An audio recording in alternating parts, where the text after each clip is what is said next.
Birbhum portal. মূলত আপনারা জানেন যে নানুর বিধানসভায় মধ্যে যে প্রশাসনিক একটা অব্যবস্থা এবং সেখানে যে রাজনৈতিক ক্ষমতার একটা অপব্যবহার হচ্ছে, সেখানে দীর্ঘদিন ধরে আমাদের তৃণমূল কংগ্রেসের কর্মীরাই অত্যাচারিত হচ্ছে। কর্মী থেকে শুরু সাধারণ মানুষ থেকে শুরু করে ব্যবসাদারও বিভিন্নভাবে হেনস্থা হচ্ছে।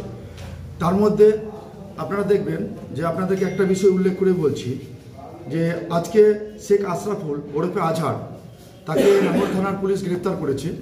তো সেখানে আশরাফুল দেখুন গত 30/12/2024 জেলা শাসককে তার একটা বৈধ বালির ঘাট আছে, সেটা চালাতে অনুমতি চাওয়ার জন্য একাধিকবার আবেদন করেছেন। সেই আবেদন সাড়া না পেয়ে আবার দেখুন 9/1/2025 আবার পুনরায় আবেদন করেছেন। এইটা চলতে না দেওয়ার যেটা একটা অজ্ঞাত কারণ সেটা আমাদের কাছে খুব স্পষ্ট। সেটা হচ্ছে সভাধিপতি ফাইজুল হক ওরফে কাজল শেখ, তার ভাইপো ফিলিপ এবং সেখানকার স্থানীয় নেতা বাপ্পা চৌধুরী, মহিম শেখ, শুকুর শেখ সহ সেখানের কিছু প্রশাসনের একটা বড় অংশ 1 কোটির ওপর নগদ অর্থ দাবি করছে। সেইটা আজহার ওরফে আশরাফুল দিতে না পারায় বিভিন্ন রকম নোংরা কেস দিয়ে তাদের সঙ্গে নোংরামি করে আজকে তাকে গ্রেপ্তার করা হয়েছে। যদি কোনো ঘটনা ঘটে থাকে, আপনারা যে কেসটা দেখতে পারবেন যে আজকে তাকে যে কেসে গ্রেপ্তার করা হয়েছে, তার আগে আপনাদেরকে একটা অডিও শুনিয়ে দিচ্ছি যে কোনো ঘটনায় তার পরিবারটাকে, সে একটা সক্রিয় কর্মী এবং সে ব্যবসাদার, যে কোনো ঘটনায় তার পরিবারকে হেনস্থা করার জন্য তার ভাই থেকে শুরু করে তার বয়স্ক বাবা এবং তাকে যে কোনো নাম দিয়ে দেওয়া হয়। এবার তার অডিওটা শুনুন কেন দেওয়া হয়।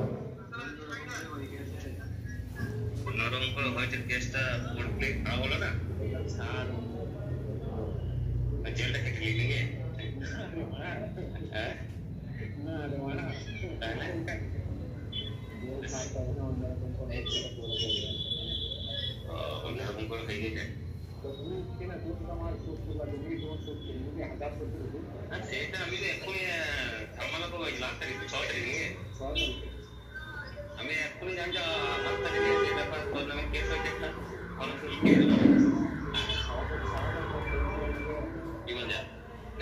কি বলছে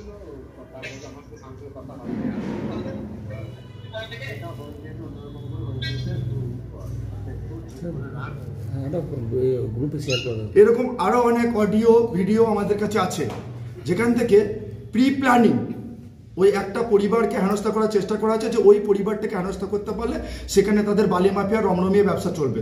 আপনারা জানেন যে মাননীয় মুখ্যমন্ত্রী মমতা বন্দ্যোপাধ্যায় বলার পরে নানুর বিধানসভার বিভিন্ন অবৈধ ঘাটে পুলিশি এবং প্রশাসনিক তৎপরতা দেখা গেছে এবং সেখানে কিছুটা হলে বন্ধ হয়েছে, কিন্তু বেশিরভাগই অবৈধ ঘাট রমরমিয়ে চলছে। অথচ দেখুন বৈধ ঘাটের তারা অনুমতি ডিএম থেকে শুরু করে প্রশাসনের বিভিন্ন মহলে যাচ্ছে, অথচ অনুমতি পাচ্ছে না। এই দেখুন তার চালান থেকে শুরু করে সব কিছু, সমস্ত পেপার আপনারা দেখতে পারেন। তো আমাদের কথা হচ্ছে আমরা কোনো অপরাধী বা কারোর পক্ষে নই। প্রশাসনের একটা মহল কোথাও যেন বিক্রি হয়ে গেছে, সভাধিপতির নির্দেশে তার উঙ্গলি লেহনে যত রকম অসামাজিক থেকে শুরু করে অবৈধ কাজে লিপ্ত হয়ে গেছে। সেখানকার মাফিয়াদেরকে নিয়ে রমরমিয়ে বালির ব্যবসা চালিয়ে যাচ্ছে। সরকারের রেভিনিউ কালেকশনও আপনারা ভালো করে শুনেছেন যে রাজ্য জুড়ে একটাই নির্দেশ, রেভিনিউ কমে যাচ্ছে। অবৈধ মাফিয়ারা যেভাবে বালি পাথর থেকে শুরু করে বিভিন্ন বিষয় নিয়ে তারা নোংরামি করে অবৈধভাবে ব্যবসা করছে, আমরা বৈধ ব্যবসার পক্ষে। তো যেখানে নানুরে এত অবৈধ ঘাট এত অবৈধভাবে চলছে, সেখান থেকে কেন এরা বৈধ ব্যবসা কেন করতে পারবে না? বা সে বৈধ ব্যবসাতে সে 1 কোটি টাকা দিতে পারেনি বলে তাকে অন্যান্য কেসে সেখান থেকে হোক তাকে যে কোনো মূল্যে গ্রেপ্তার করতে হবে তাদের কাগজটাতে। যে কেসে শেখ আশরাফুল ওরফে আজহারকে আজকে গ্রেপ্তার করা হয়েছে, এই কেসটাতে প্রোক্লামেশন দেওয়া হচ্ছে। এটা মানে দাঁড়াচ্ছে, এটা অনেক বড় বিস্তারিত হচ্ছে। এর মোরাল হচ্ছে, এর কপি আপনাদেরকে দিয়ে দেবো, যে তাকে একাধিক জায়গায় রেড করে খুঁজে বেরিয়ে পাওয়া যাচ্ছে না, তাই পুলিশ কোর্ট থেকে তার স্পেশাল অর্ডার করেছে তাকে গ্রেপ্তার করার জন্য। পুলিশ কৈফিয়ত দিতে পারবে কত জায়গায় তাকে খোঁজ করা হয়েছে? খোঁজ করা থাকলে তাদের লোকেশন থাকবে। ওর বাড়িতে কোনো নোটিশ টিপানো হয়েছিল যে সে অপরাধী, সে ফেরার, তাকে খুঁজে পাওয়া যাচ্ছে না। কোর্টকে বন্ধ করে রাখছে পুলিশ, কোর্টকে বন্ধ করে রাখছে কেন? এই সমস্ত জিনিস নোংরামিগুলো বন্ধ হতে হবে। আপনাদের মারফত আবেদন করছি যে বীরভূম খুব শান্তিপ্রিয় জায়গা, বীরভূম তৃণমূল কংগ্রেসের খুব শক্তিশালী ঘাঁটি। সেই ঘাঁটিটা কেউ না কারা ব্যক্তি স্বার্থে শুধু বালির ব্যবসা, পাথরের ব্যবসা, এই সমস্ত নোংরামি করার জন্য এটা ভেঙে ফেলার চেষ্টা করছে। দল এই বিষয়টা দেখবে, প্রশাসনের ঊর্ধ্বতন কর্তৃপক্ষকে জানাবো, নানুর থানার প্রতি নজর দেওয়া হোক, এই নোংরামিগুলো বন্ধ হোক। এবং শুধু মানে প্রশাসনের কিছু একটা অংশ, রাজনৈতিক কিছু একটা দুটো একটা নেতা, শুধু তারাই নয়, আপনাদের সংবাদ মাধ্যমের কিছু কিছু অংশ দেখুন। আজকের যে ঘটনায় আশরাফুল ওরফে আজহারকে গ্রেপ্তার দেখানো হয়েছে পুলিশের তরফ থেকে, এখানে দেখুন একটা সংবাদ মাধ্যম কি ছেপে দিয়েছে, অনুব্রত মণ্ডলের নির্দেশে গ্রেপ্তার বালি মাফিয়া। অথচ সেই বালি মাফিয়ার পেপারসে তো আপনাদের কাছে দিচ্ছে, আপনারা কোন কোন পেপার নেবেন সেই বালি মাফিয়ার পেপার। এই সংবাদ মাধ্যমগুলোকে অনুরোধ করব, নোংরামি বন্ধ করুন। কার নির্দেশে হচ্ছে? সভাধিপতি কাজল শেখ, তার নির্দেশে হচ্ছে। সেও তো আপনাদের দলেরই সদস্য। দলের হলেও দেখুন, আপনারা ভালো করেই জানেন যে বীরভূম জেলায় কেষ্টদার দায়িত্ব থেকে যেভাবে বীরভূম চলেছে, যে শক্তিশালী বীরভূম, সেটা কোথাও যেন ব্যক্তি স্বার্থের জন্য তিনি ভেঙে ফেলার চেষ্টা করছেন।